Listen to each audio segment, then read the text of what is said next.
I went into labor at night, my husband ignored my calls, and the wrong text for help changed my life. It was 3:15 in the morning and sleep felt like a luxury I'd forgotten how to afford. The house was tomb quiet except for the steady hum of our old furnace and the distant sound of a train rolling through downtown Portland. My husband Jake was dead to the world beside me, snoring like he didn't have a care in existence. At 27 weeks pregnant with twins, I felt like I was carrying 2 watermelons that had declared war on my internal organs. Every position was wrong. Roll to the left, sharp pain in my lower back. Try the right side, and suddenly both babies decided to practice their soccer kicks against my ribs. I sat up slowly, one hand pressed against my swollen belly, whispering into the darkness, "Easy there, little ones. Mama's trying to rest." The only response was another flutter and what felt like a tiny elbow jabbing my kidney. I shuffled toward the kitchen, moving like I was balancing a house of cards on my stomach. The hardwood floor was cold against my bare feet as I filled the kettle for chamomile tea. Outside, Portland was wrapped in that thin December fog that made everything look ghostly and distant. The streets were empty, the world perfectly still, but inside my head, thoughts raced like cars on the freeway. I thought about how we'd gotten here, me, exhausted and feeling like a stranger in my own marriage, while Jake slept like nothing had changed. When I first told him about the pregnancy, he'd lifted me off my feet and spun me around our tiny kitchen. "Melissa, we're gonna be parents. This is it, babe. Someone to carry on the Rodriguez name, someone who'll look up to their old man." It felt romantic then, even sweet. But when the ultrasound revealed twins instead of one baby, something shifted. The excitement dimmed like someone had turned down a light switch. Instead of calling me beautiful or rubbing my belly like he used to, Jake started making jokes that cut deeper than he probably realized. "Careful, Mel. You're gonna need your own zip code soon," he'd say with a laugh when I struggled to get off the couch. Or he'd watch me waddle to the bathroom and mutter, "Look at you go, little penguin." I tried to laugh along at first, telling myself he was just adjusting. But as my energy drained and my body changed, those words started feeling like tiny paper cuts that never quite healed. Jake still expected the house spotless, dinner on the table by 6, and his work uniforms pressed and ready. When I complained about being tired, he'd shrug and say, "You're pregnant, not disabled. Every woman goes through this. Stop acting like you're special." Sometimes I'd lock myself in the bathroom and cry as quietly as possible, staring at my reflection in the mirror and wondering when I'd become someone he tolerated instead of someone he loved. The tea kettle whistled, pulling me back to the present. I poured the hot water over the tea bag and sat at our small dining table, staring out at the fog-covered city. The clock on the wall ticked toward 4, and I knew sleep wouldn't come tonight. So I whispered to my belly once more, "We're okay, babies. Mama's got you," and promised myself I wouldn't let them see me break. I wasn't always this tired, this heavy with worry and loneliness. There was a time when my world felt wide open, full of possibilities I could actually reach. I grew up in a cozy house in northwest Portland, raised by parents who were older than most. My mom was 38 when she had me, my dad pushing 42. My father taught American literature at Portland State University, the kind of professor who wore corduroy jackets with elbow patches and could quote Steinbeck from memory. My mother worked as a tax preparer, methodical and gentle, the type who balanced checkbooks down to the penny and never raised her voice. They were quiet people who solved problems over coffee and conversation instead of shouting matches. But life has a way of stealing the people you need most when you're just figuring out who you're supposed to be. Dad had a heart attack during my sophomore year at Portland Community College, sudden, devastating, gone. Mom tried to hold everything together, tried to keep me focused on school and the future we'd planned. But grief is a thief, and within 18 months, depression had taken her too. Suddenly, at 20, I was completely alone. I sold their house to pay for Mom's treatment and Dad's medical bills, leaving me with a community college degree, a beat-up Honda Civic, and about $3,000 to my name. I moved into a studio apartment in southeast Portland and put up flyers around campus: English tutoring, patient teacher, flexible schedule, affordable rates. That's how I met Jake. He was 29 then, working as a foreman for a construction company, but struggling with the paperwork side of the job. His boss had started requiring detailed incident reports, safety documentation, stuff that needed proper grammar and clear writing. Jake needed help, and he was willing to pay $15 an hour for it. When he first showed up at my apartment, I was nervous. He had this confident way of filling a room, like he owned whatever space he entered. He smiled easy, asked about my day, and paid me $20 instead of $15, saying, "You're worth more than you're charging, Melissa. You're helping me more than you know." I remember blushing, not used to that kind of attention. Here was this guy with steady work, a nice truck, everything I didn't have, and he was treating me like I mattered. Our tutoring sessions turned into long conversations about everything and nothing. Jake would tell me I was smart, that he admired how I kept going even after losing my parents. He made me feel seen when I'd been invisible for so long. I thought maybe this was what love was supposed to feel like, safe, steady, like coming home. 6 months later, he asked me to move in. "You don't need to live in that shoebox anymore, Mel. Come home with me. Let me take care of you." I wanted that desperately. I wanted to belong somewhere again, to have someone who chose me. We got married at the courthouse a year later, just us and his mother, Linda, afterward at Sherry's restaurant over pie and coffee. I didn't have family left to invite, and Jake said big weddings were a waste of money anyway. I told myself it didn't matter, love was what counted, not some fancy ceremony. At first, it felt like everything I'd dreamed of. But dreams have a way of becoming something else when you're not paying attention. The first year of marriage felt normal enough, two people learning each other's rhythms, adjusting to shared space. But looking back now, it wasn't adjustment I was experiencing. It was control, wrapping around me so gradually I didn't notice until I could barely breathe. It started small. Jake didn't like when I spent too much time texting my old classmates from Portland Community College. "Why do you need them anymore?" he'd ask with a laugh. "You've got me now. Isn't that enough?" I thought he was being sweet until the day he grabbed my phone, scrolled through my messages, and said he didn't appreciate me talking to guys from my English classes. Next came my tutoring work. He said it wasn't worth the hassle, strangers coming in and out of our apartment made him uncomfortable. "I make good money, Mel. Enough for both of us. Why wear yourself out? Just focus on making this place a home." I quit because I thought that's what good wives do.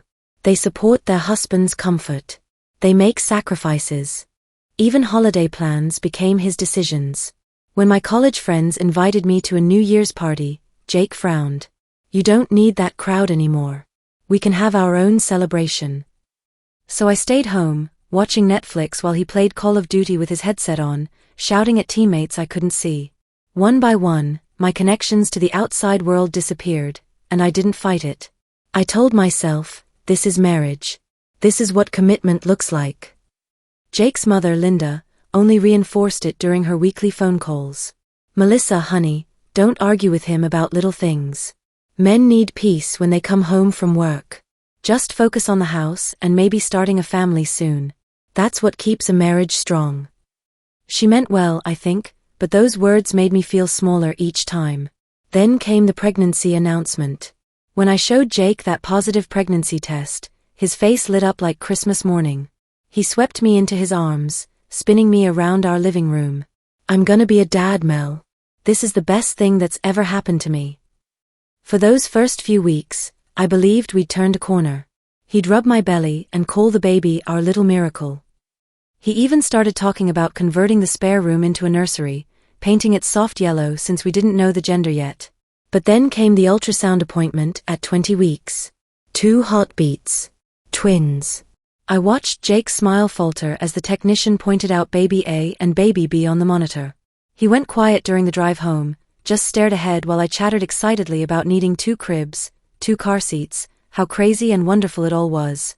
That night, he barely spoke.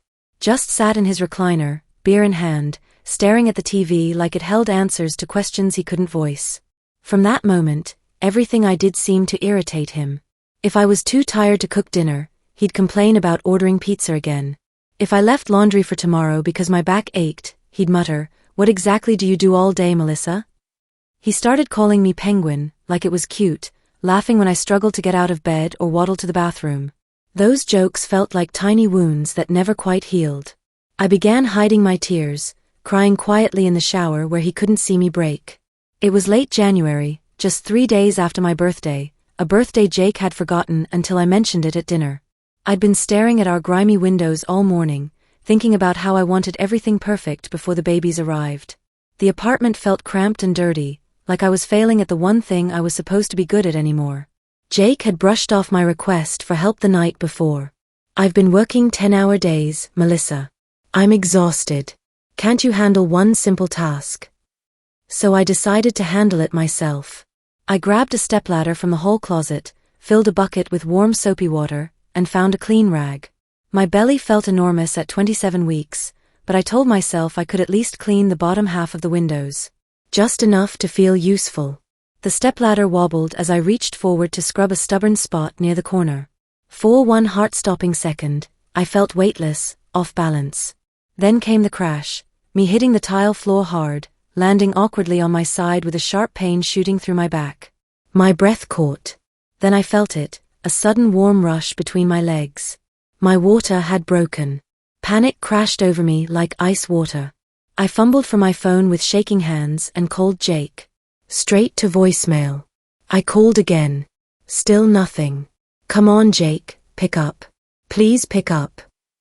My vision blurred with tears as I scrolled through my contacts, looking for someone, anyone who could help. My finger was shaking so badly I could barely control it.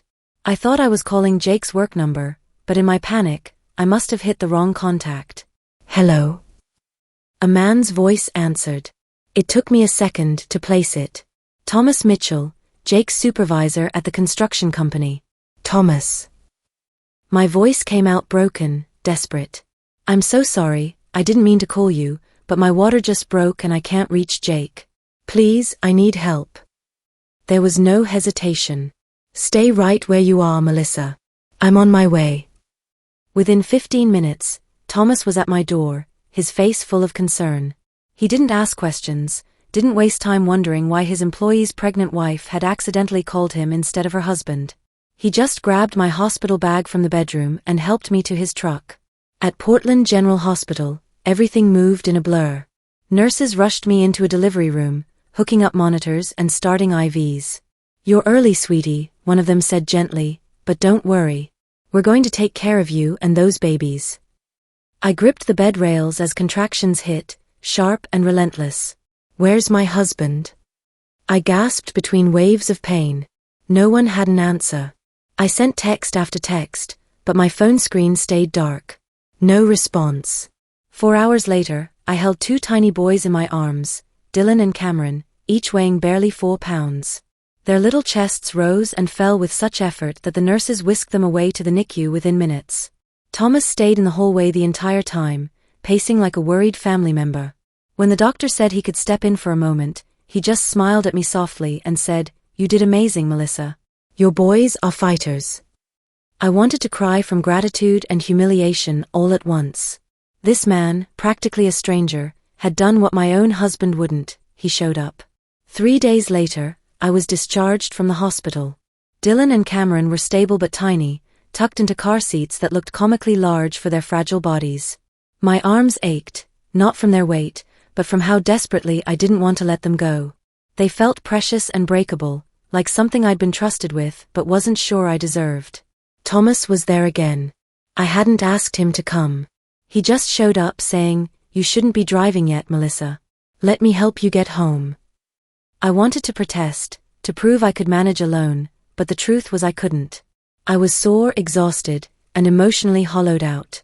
We pulled into our apartment complex, and immediately I noticed Jake's F-150 wasn't in its usual spot. I told myself he was probably at work or running errands, maybe picking up supplies for the babies. But when we walked inside, that hope shattered. The living room looked like it had been ransacked, but in an organized way. The 55-inch Samsung TV was gone from the entertainment center.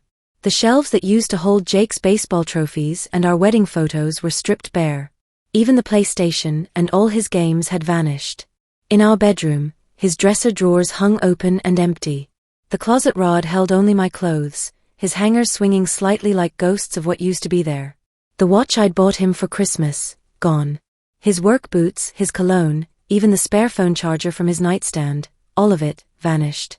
I stumbled backward, clutching Cameron's car seat like an anchor. No, this can't be happening. Then I saw it. A single sheet of notebook paper on the kitchen counter, folded once. My hands trembled as I opened it. Jake's handwriting was rushed and sloppy, like he couldn't get out fast enough. Melissa, I can't do this. 2 kids, all the crying, no money, no freedom. I'm done.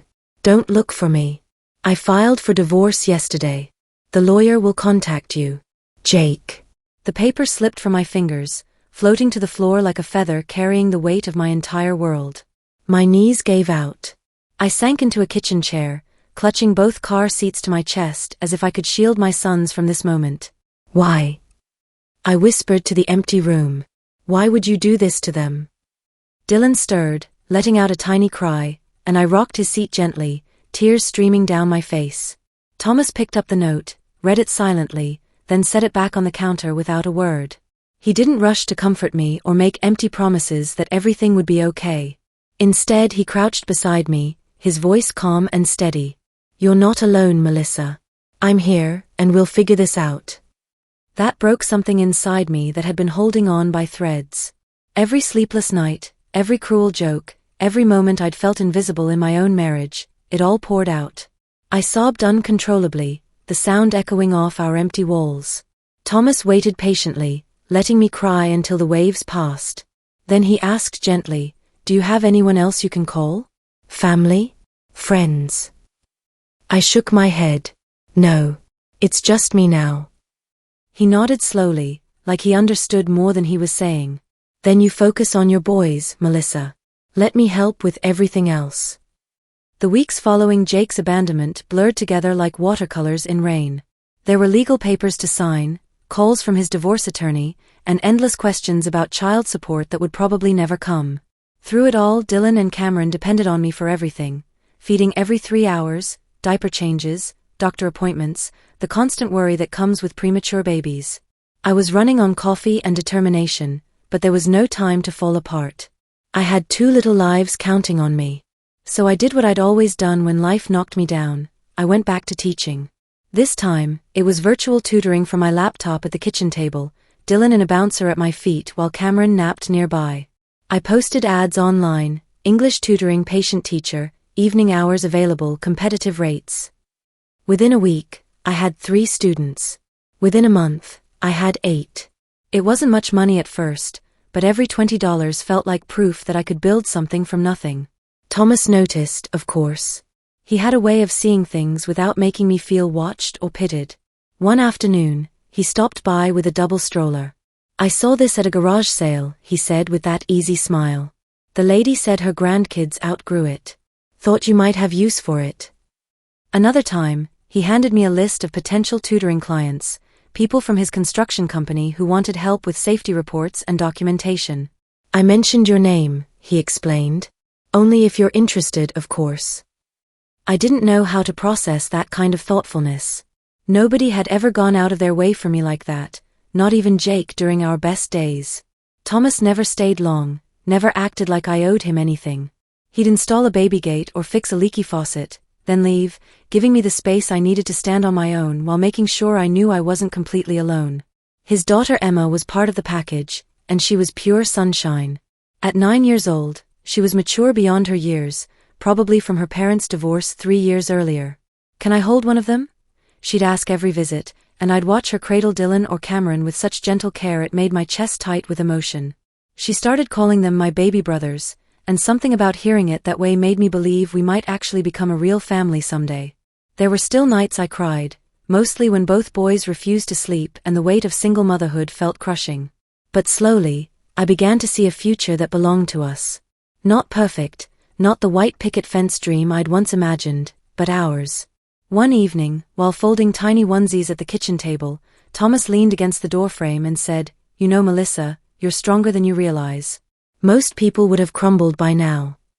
I laughed softly, shaking my head. It doesn't feel like strength. It feels like surviving. He stepped closer, his voice gentle but firm. Surviving is strength. And you're doing more than surviving, you're building something new.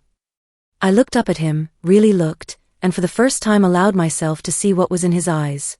Not pity or obligation, but respect. Maybe even something deeper. I wasn't ready for that conversation yet, but for the first time in months, I went to bed feeling like life wasn't just happening to me, I was actively shaping it, piece by piece, for me and my sons. 2 years can change everything, and I'm living proof of that truth. Dylan and Cameron are toddlers now, taking wobbly steps that make me hold my breath every time, ready to catch them when they inevitably tumble. They babble constantly in their own twin language, calling out mama, and trying to copy every word Emma teaches them. Emma has become their devoted big sister, hovering protectively over them like they've always been part of her family. My tutoring business has grown beyond anything I dreamed possible. What started as desperate late-night sessions has become a full schedule with enough steady income to cover rent, groceries, and even start a college fund for the boys. I no longer lie awake wondering how I'll pay next month's bills. I built this life with my own hands, and it feels solid, like it won't crumble no matter what storms come. And Thomas, he's still here. We took everything slow, just like he promised we would. He gave me space to heal, never pushing, always respecting the boundaries I needed to set. But somewhere along the way, I stopped seeing him as the man who rescued me from my worst day and started recognizing him for who he really is, kind, steady, and completely devoted to the people he loves. One warm evening last month, after the boys were asleep and Emma was reading quietly in the living room, Thomas and I sat on my apartment balcony watching the sun set over the Portland skyline. I remember turning to him and saying, "I don't feel scared anymore." He smiled, reached for my hand, and replied, "Good. Because you never have to be scared again. Not while I'm here." We're officially dating now, and I'm learning what healthy love actually looks like. It's not the desperate attachment I mistook for romance with Jake. It's partnership. It's someone who shows up not just during crises, but for ordinary Tuesday afternoons. It's a man who sees my strength instead of my weaknesses, who builds me up instead of tearing me down. As for Jake, I heard through mutual acquaintances that he moved to Seattle after the divorce was finalized. He's never called, never tried to see Dylan and Cameron, never sent so much as a birthday card. Part of me used to ache over that rejection, but now I'm grateful. I don't want his chaos anywhere near the peaceful life we've built. Sometimes I think back to that terrifying January day, the fall, the panic, the text I sent by accident. If my finger hadn't slipped, if Thomas hadn't answered, I don't know where I'd be. Maybe still trapped in a marriage that was slowly killing my spirit, or completely alone, believing I wasn't worth more than scraps of affection. But life has strange ways of guiding you toward exactly where you need to be, even when the path feels impossible to navigate. When I tuck Dylan and Cameron into their beds each night, I whisper, "Mama's got you. We're okay now." Because it's true. We're not perfect, we're not wealthy, but we are safe, loved, and genuinely happy. I used to think I needed someone to rescue me. Now I know I rescued myself first. Thomas just reminded me it was possible. And sometimes when I watch Emma reading bedtime stories to the boys while Thomas laughs at their attempts to turn pages, I can't help but smile and think, all of this beautiful chaos started because I sent a text to the wrong person. The wrong number that saved our lives.